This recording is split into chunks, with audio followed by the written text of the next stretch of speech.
네, 지난 한 주 어떻게 지내셨습니까? 우리 하나님의 은혜와 평강이 여러분 가운데 함께 하시기를 간절히 기도합니다. 지난주의 말씀을 기억하며 내 삶 속에 우리의 가정 가운데 그리고 교회 가운데 믿음의 눈을 열어달라고 여러분 기도해 보셨습니까? 여러분의 지금 어려움의 그 삶에 주님, 제게 믿음의 눈을 열어달라 고 기도하셨는지 한번 여러분 질문해 봅니다. 지난주 말씀에서 하나님께서는 모든 이름들을 의도적으로 숨기시면서 그들의 믿음의 눈을 여셨고 믿음으로 소망을 품게 하셨습니다. 그리고 그 소망을 품은 자들을 통하여서 하나님의 놀라운 역사를 열어가시는 새로운 세상에 관한 이런 이야기를 저희가 함께 나눴습니다. 여러분, 우리의 존재를 감싸고 있는 것들, 그리고 나라는 존재를 드러내는 이 모든 거치장들을 다 벗어버리고 다 내려놓는다면 여러분의 삶에 무엇이 남겠습니까? 사실 대답은 어렵지 않습니다. 왜냐하면 우리가 죽음의 순간에 있을 때에 우리의 모든 것을 다 내려놓지 않습니까? 그때에 우리에게 진짜 남아있는 것이 무엇이냐라는 것이죠. 그것은 아마 믿음이라고 말씀드리고 싶습니다. 여러분, 출애굽기의 시작은요, 우리 인간의 모든 것들을 다 벗기는 거예요.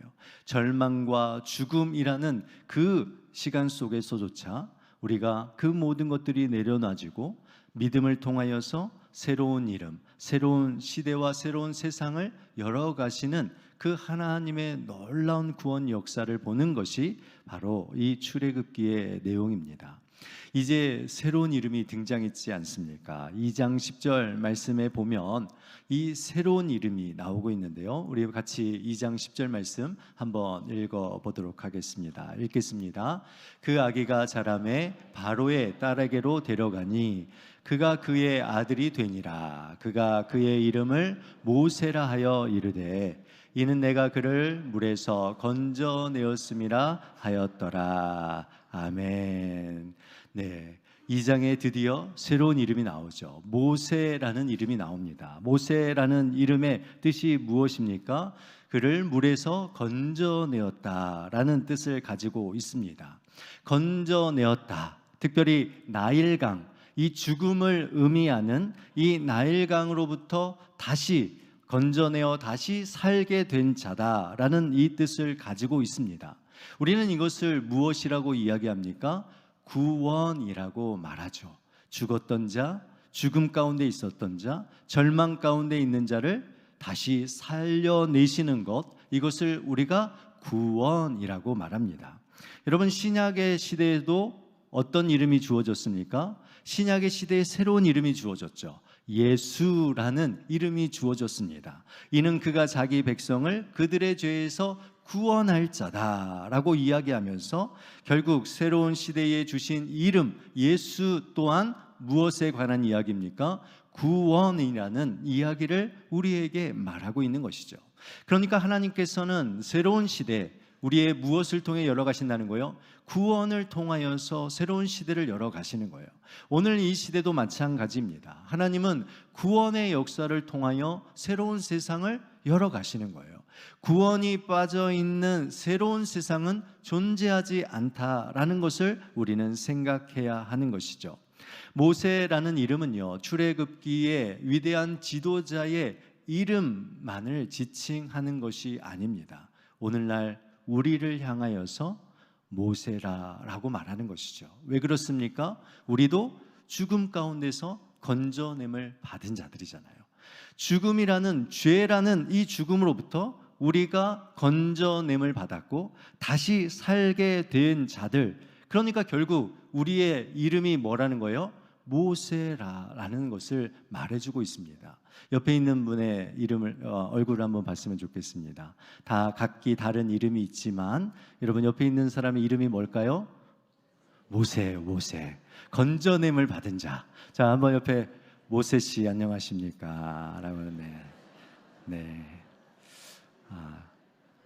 여러분, 우리 모두는 이 죽음이라는 이 나일강에서 건져내어 구원받은 자들이며 바로 믿음의 새로운 시대를 열어가는 하나님의 백성이다라는 것을 우리는 알아야 합니다.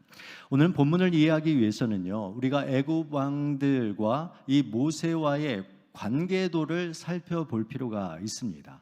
왜냐하면 여러분, 당시에 사람들이 그렇게 오래 살지 않았습니다. 그렇기 때문에 또 왕권은 어린 나이에도 많이 이 왕권들이 이어지는 그러한 모습을 보게 되어지죠. 모세가 오늘 장성한 후에라는 이 말은 모세가 40세가 되었다라는 것을 이야기를 하고 있는데, 여러분, 그 당시에 40세라면요, 여러분 분명한 어떤 위치에 있어야 되고 어떤 자리에서 영향력을 끼치는 그러한 자리에 있어야 했음에도 불구하고 오늘 모세의 모습을 보게 되면 그렇게 자리를 잡지 못하고 있고 어떤 영향력을 끼치지 못하는 상황 가운데 있다라는 것을 보게 되어집니다. 특별히 모세가 애굽인을 죽이게 되는데, 이 왕족으로서 애굽인을 죽이는 것이 이 바로의 죽임을 당하고 미디안이라는 광야로 쫓겨가야 되는 이러한 일인지 우리가 한번 생각해 보면 여기에도 어떤 퀘스천 마크가 있습니다. 또한 하나님께서는 왜 이 모세, 완벽한 모든 것을 다 준비된 이 모세를 저 밑바닥까지 추락시키고 광야 40년의 생활을 허락하고 계시는지, 하나님께서는 도대체 모세에게 무엇을 바라고 계시는가에 대한 이 수많은 질문들이 오늘 본문에 우리는 이 질문을 던져야 하는 것이고, 또한 이 애굽 왕과의 모세와의 관계도를 통해서 우리는 이 질문에 대한 해답을 찾을 수가 있습니다. 이 출애굽 사건의 이 시대를 추정하는 두 가지 설이 있는데, 주전 15세기설과 주전 13세기설이 있습니다.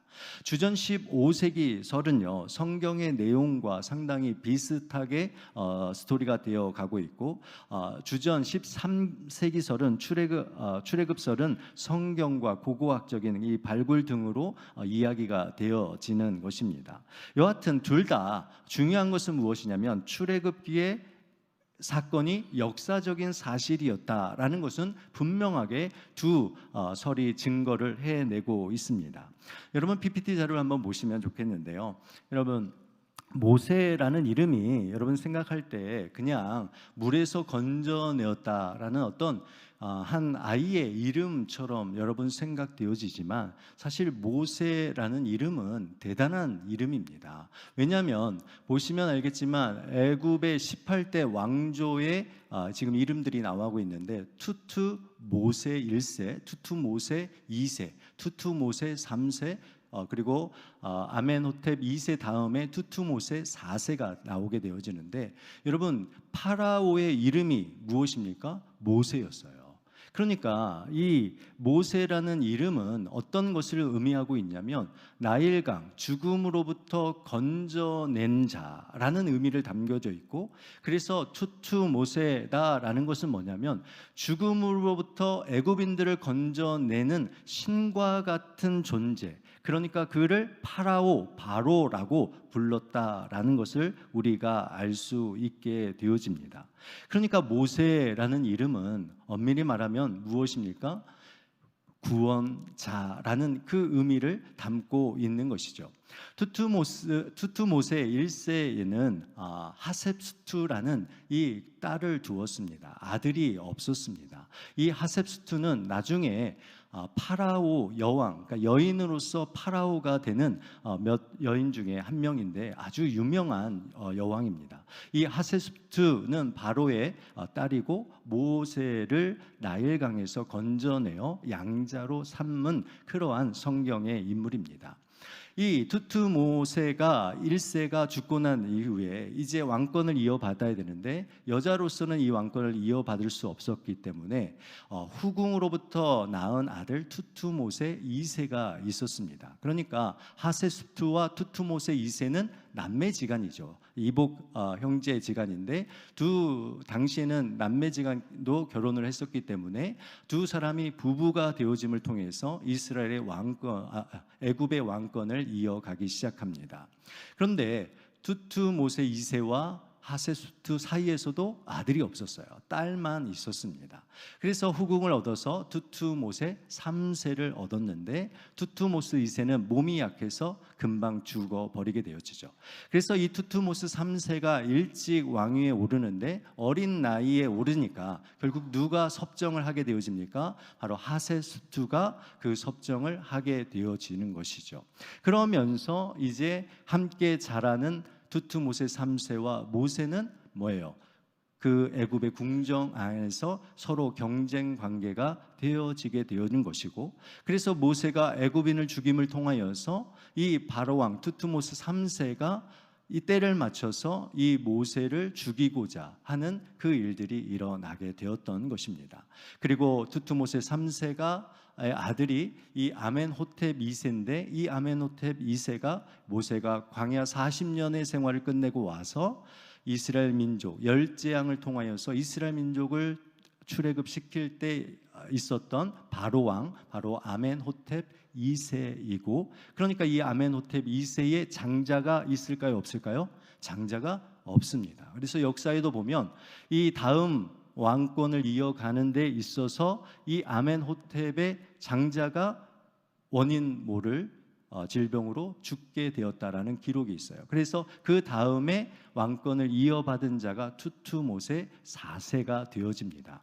두투모세 4세는 우리가 잘 알고 있는 스핑크스하고 연결된 인물입니다. 그래서 이 두투모세 4세가 장자가 아니었잖아요. 그러니까 왕권에 오르기 위해서는 정당성을 하기 위해서 이런 이야기를 만들어낸 게 스핑크스의 이야기입니다. 스핑크스가 두투모세 4세의 꿈에 나타나서 내가 모래 속에 갇혀 있는데 나를 꺼내주면 내가 너에게 왕권을 주겠다라고는 이 꿈을 꾸게 되어지고, 두투모스 4세가 그곳에 가서 모래를 헤치니까 그곳에 스핑크스가 나옵니다. 그래서 그 스핑크스 앞에 그런 이야기를 만들어 놓은 게 꿈의 비석이라는 그 비석이 아마 스핑크스 앞에 보면 비석 하나가 놓여 있습니다.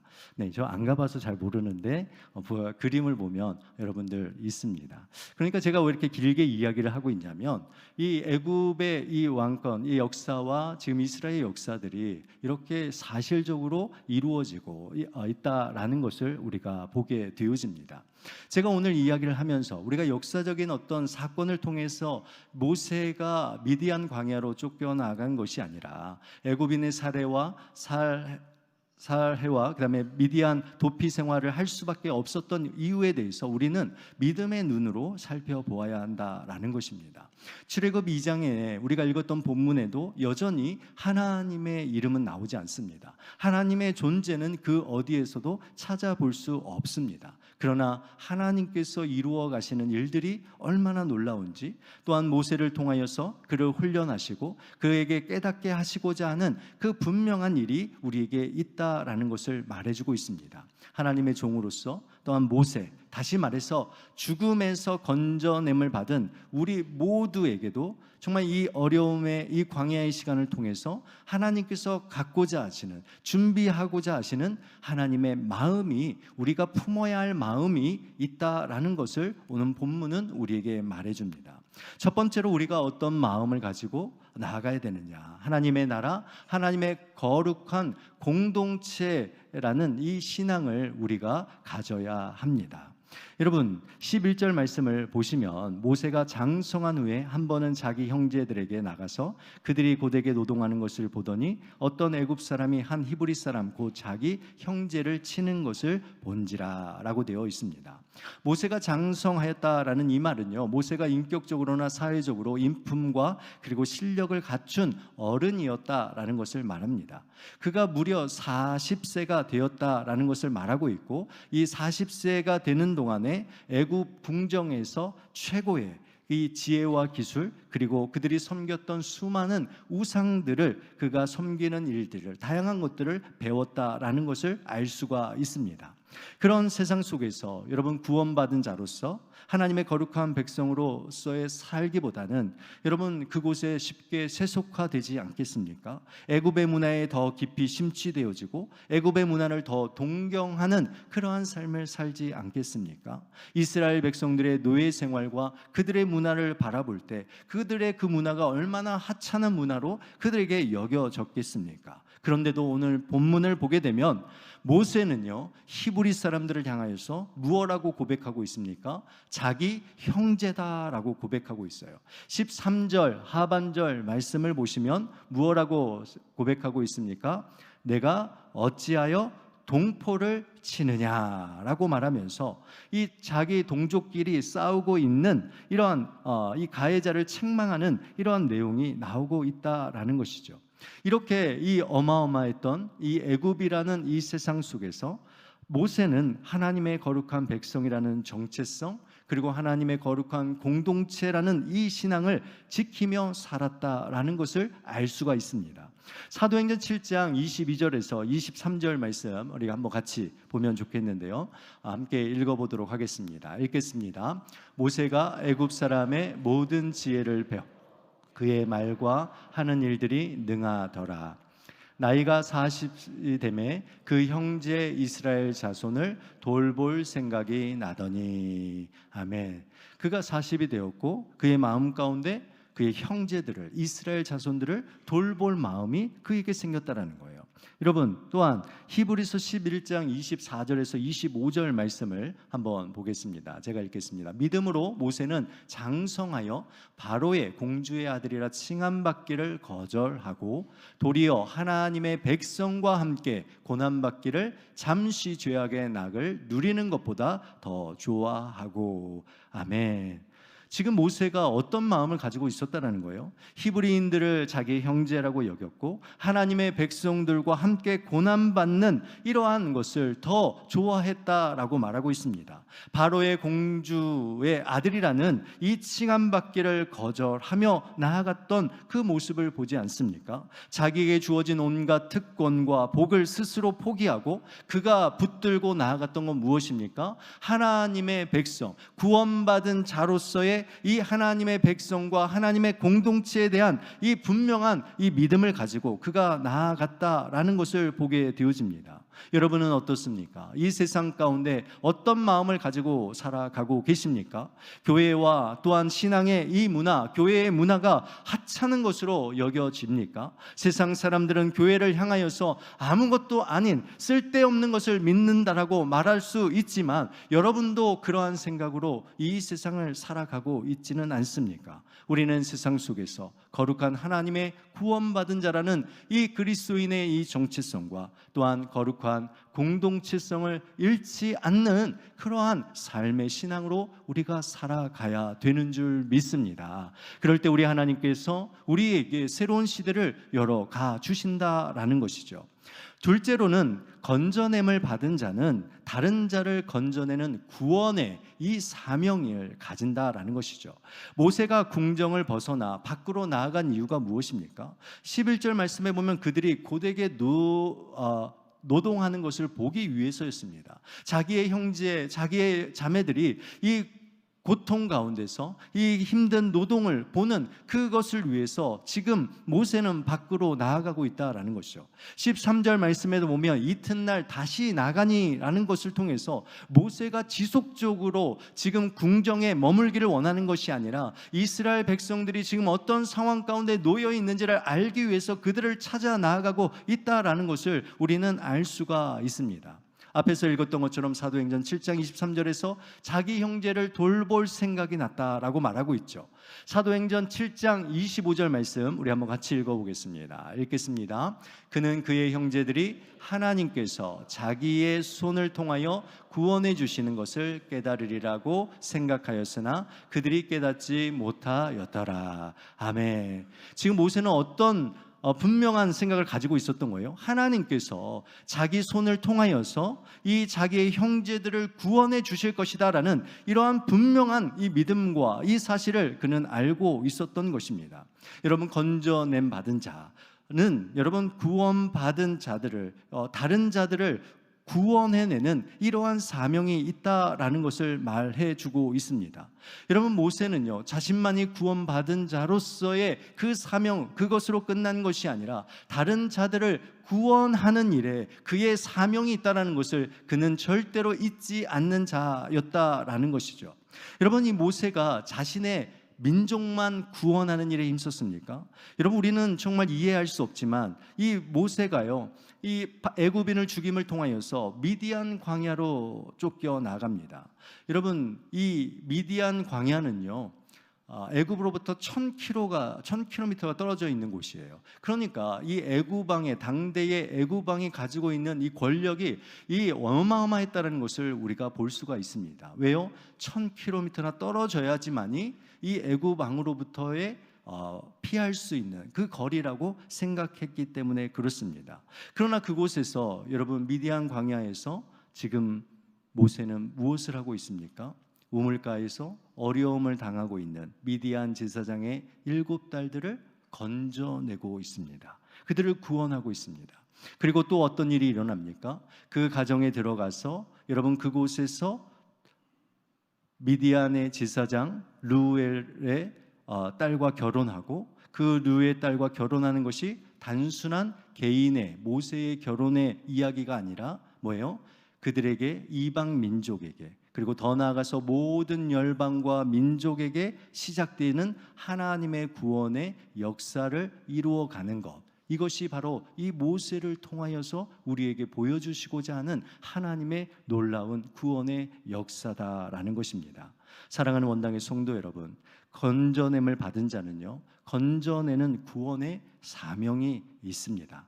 새로운 시대는요, 먼저 건짐 받은 자들이 다른 자들을 건져냄으로 만들어가는 구원의 공동체요, 구원의 역사의 현장임을 여러분 아셔야 합니다. 가정, 직장, 그리고 교회 안에 이런 건져냄을 받는 일들, 이런 건져냄을 받는 이 놀라운 생명적 이 순환이 있는 이 공동체가 바로 건강하고 하나님께서 새로운 시대를 준비하는 그런 공동체라는 것을 우리는 기억해야 될 것입니다. 우리 원당교회가 건져냄을 받은 자들의 모임으로 끝나는 것이 아니라 건져내는 일에 이 구원의 사명을 감당하는 이 생명적 순환을 이어가는 귀한 교회와 성도님들이 되시기를 주님의 이름으로 축원드립니다. 셋째는요, 여러분, 하나님 앞에서의 신전 의식을 가지고 우리는 살아야 합니다. 11절에서 13절 말씀에 보면 보다라는 단어가 4번 정도 반복적으로 나와 있습니다. 여기서 보는 것은 누구의 시각이냐면 모세의 시각이에요. 모세가 자기의 형제 자매를 보고, 그 다음에 그들이 당하는 고통을 바라보고, 그들의 그 인간적인 모습으로 그들을 어떻게 하면 구원해낼까, 그들을 어떻게 하면 살려볼까 하는 이 모세의 인간적인 바라봄이 이 보다라는 이 단어 안에 들어져 있습니다. 그것을 분명하게 보여주는 것이 12절 말씀이에요. 12절 말씀 한번 보겠습니다. 같이 읽어볼까요? 좌우를 살펴 사람이 없음을 보고 그 애굽 사람을 쳐 죽여 모래 속에 감추니라. 지금 모세가 지금 무엇을 보고 있습니까? 어디를 보고 있습니까? 좌우를 보고 있고 사람을 보고 있다라는 것을 보게 되어집니다. 여러분, 이 하나님의 이 구원의 역사는요, 자신의 힘과 자신의 혈기와 어떤 자신의 열정으로 되어지는 것이 아니다라는 것을 우리는 알아야 합니다. 우리가 모세에게 배울 점이 있다면 자기의 민족을 향하여서 그들의 그 구원을 향한 뜨거운 열정, 우리는 이것을 닮아야 합니다. 우리 또한 이 구원의 열정이 우리의 주변에 있는 자들을 향한 이 뜨거운 열정과 같은 이 마음이 우리 가운데 분명히 있어야 합니다. 그런데요, 이 구원은요, 자기의 능력과 자기의 혈기로 되어지는 일이 아니다라는 것입니다. 여러분, 결국 모세는 자기의 혈기로 하나님의 일을 하다가 결국 미디안으로 도망치는 신세가 되었다라는 것이죠. 그러니까 이 구원의 역사는 우리의 시선이 좌우를 보는 것이 아니라, 사람을 보는 것이 아니라 우리의 시선이 어디를 봐야 한다라는 것을 말해주고 있습니까? 위를 바라야 한다라는 것이죠. 하나님 앞에서의 신전 의식을 가지고 살아가는 자들이 실패하지 않을 수 있다라는 것입니다. 여러분, 이 모세의 이 이스라엘 민족을 향한 이 마음, 이 열정은 하나님의 그 마음을 대변하고 있습니다. 그러나 우리가 철저하게 하나님 앞에서 하나님을 의식하고 하나님을 바라는 그 삶 속에서의 겸손과 인내, 그리고 사랑으로 나아가는 삶이어야 된다라고 말해 주고 있습니다. 사랑하는 원당의 성도 여러분, 우리의 삶 속에 우리에게 주어진 이 놀라운 구원에 대한 열정, 하나님 나라의 일에 대한 열정을 갖는 것 무엇보다도 중요합니다. 그러나 우리의 생각, 우리의 혈기를 앞세워서는 절대로 안 된다라는 것을 말하고 있습니다. 우리가 모든 일을 감당할 때 눈을 들어 위에 계신 하나님을 바라보고 하나님 앞에서의 이 신전 의식을 가지고 살아가야 된다라는 것이죠. 히브리서 11장 27절 말씀에 보면 이렇게 말합니다. 믿음으로 애굽을 떠나 왕의 노함을 무서워하지 아니하고 곧 보이지 아니하는 자를 보는 것 같이 하여 참았다라고 말합니다. 여러분, 모세는 처음에 사람을 의식하고 애굽 왕을 두려워하며 그래서 미디안을 떠났습니다. 그러나 그가 후에는 무엇을 하고 있습니까? 곧 보이지 아니한 자를 보는 것 같이 하여서 눈에 보이는 애굽 왕에 대하여서 그들의 노함과 분냄을 무서워하지 아니하는 이러한 참된 신앙의 길을 걸어갔다라는 것을 우리에게 말씀해 주고 있습니다. 이 세상을 살아가실 때 여러분, 우리의 시선을 세상과 또한 주변의 좌우에 우리의 시선을 두지 않기를 원합니다.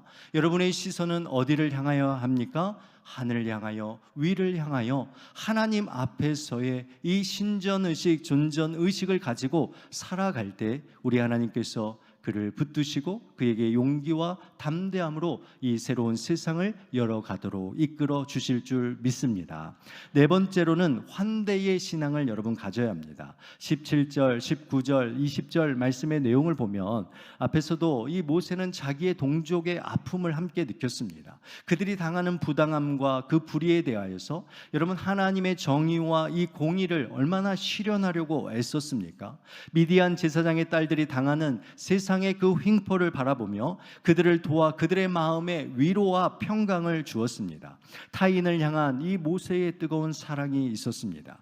때론 그 사랑이 자기 의로움으로 드러나 실패한 일도 있었지만 그는 언제 어느 곳에서나 타인을 향한 이 환대의 신앙을 가졌다라는 것을 알 수가 있습니다. 사실 우리가 얼마나 무관심하며 이 세상을 살아가고 있습니까? 나와 아무 상관이 없는 일이라면 우리는 그 일에 대해서 아무 관심 없이 살아가고 있습니다. 그리스도인들이 참으로 이 세상의 일들에 대해서 너무 무관심하며 살아가고 있지는 않습니까? 여러분, 이 시대의 진정으로 필요한 것이 무엇이겠습니까? 죽어가는 저 죽음과 절망 가운데 있는 자들에게 필요한 것이 무엇이겠습니까? 그들을 향한 환대의 복음이지 않습니까? 교회가 이 환대의 복음을 통하여서 이웃들과 함께 울고 이웃들과 함께 웃고 함께 사랑하는 이 믿음의 공동체, 이 환대의 그 공동체를 품으며 나아갈 때 우리 하나님께서 은혜를 더하여 주실 줄 믿습니다.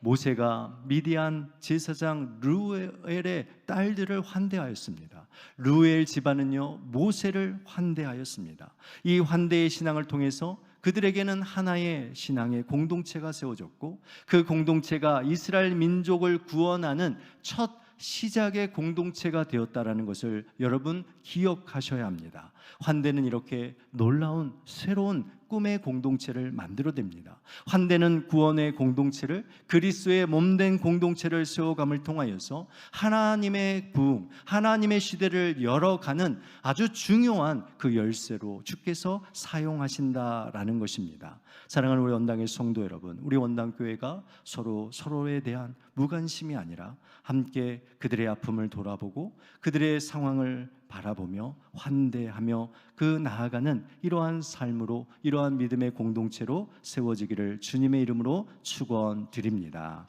마지막으로 다섯 번째인데요, 게르솜, 나그네 신앙을 여러분 가져야 합니다. 모세는요, 미디안에서 새로운 믿음의 공동체를 만들었습니다.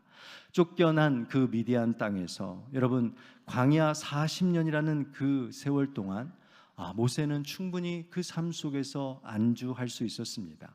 그냥 흘러가는 그 시간 속에서 이제 만족하며 살아가기에 충분한 이 40년의 시간을 보내고 있었습니다. 더욱이 그는 점점 나이가 들어갔고 정말 80세가 되는 그 나이에 무슨 꿈을 꾸겠습니까? 가졌던 꿈과 비전은 다 사라져 버렸지 않겠습니까? 그런데 모세는 이곳에서, 이 미디안 땅에서 어떤 일을 하고 있습니까? 결혼하였고 그곳에서 자식을 얻었는데 그 자식의 이름을 무엇라고 짓고 있습니까? 게르솜이다라고 짓고 있는 거예요.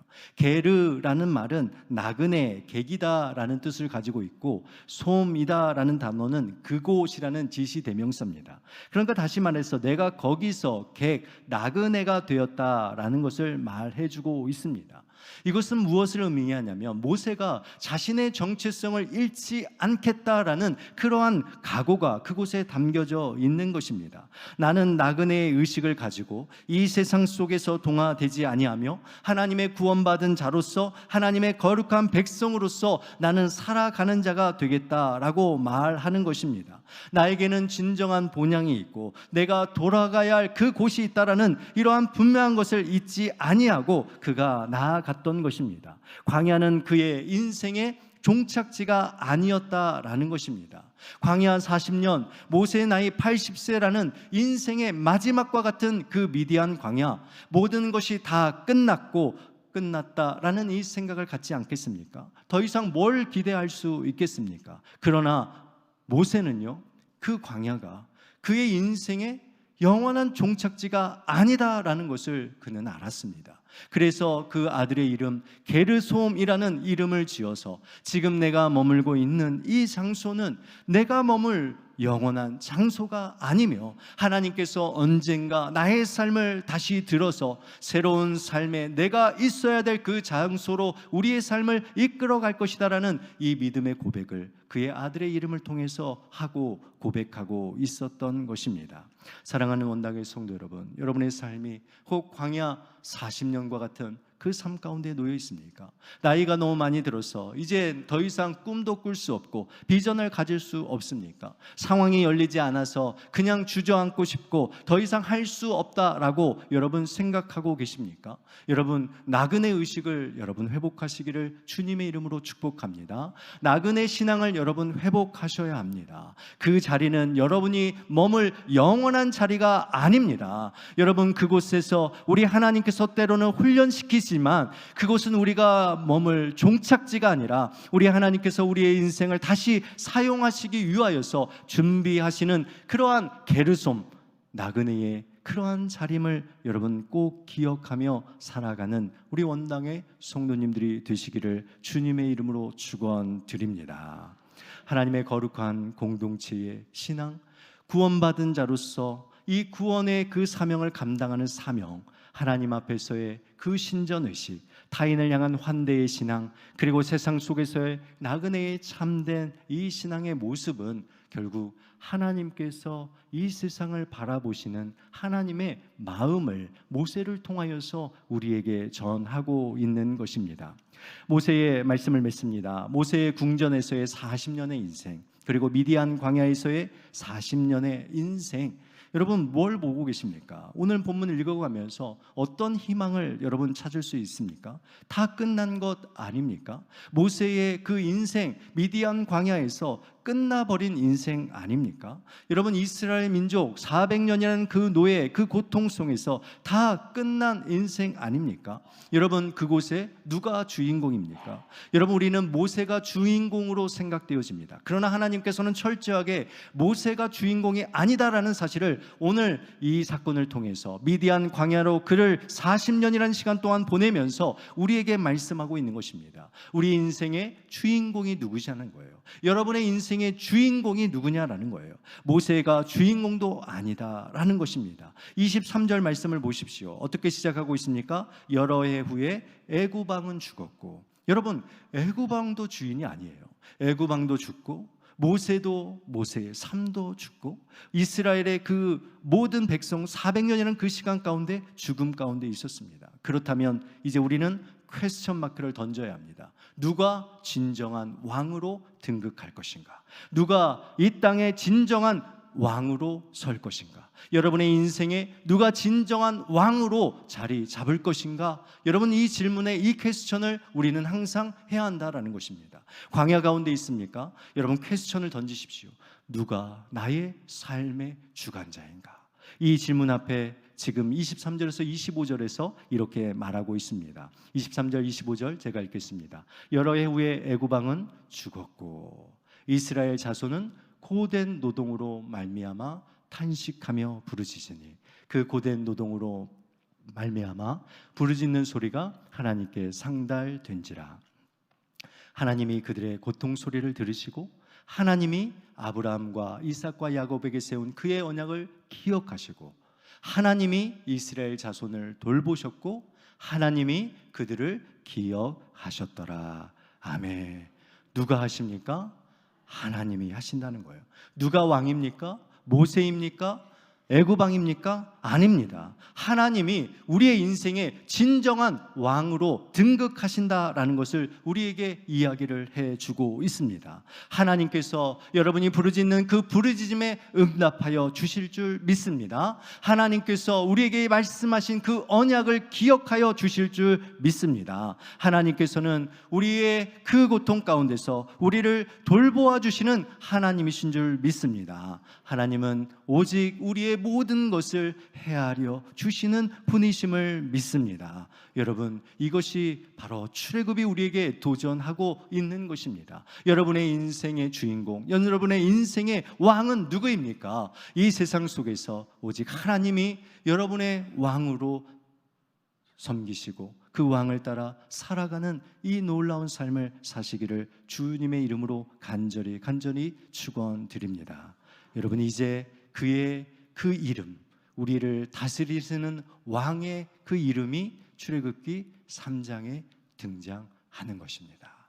오늘 하나님을 왕으로 모시며 우리 인생 가운데 새로운 길을 열어가시는, 새로운 세상을 열어가시는 그 하나님의 귀하게 쓰임받는 우리 원당의 모든 성도님들이 되시기를 축원드립니다. 기도하겠습니다.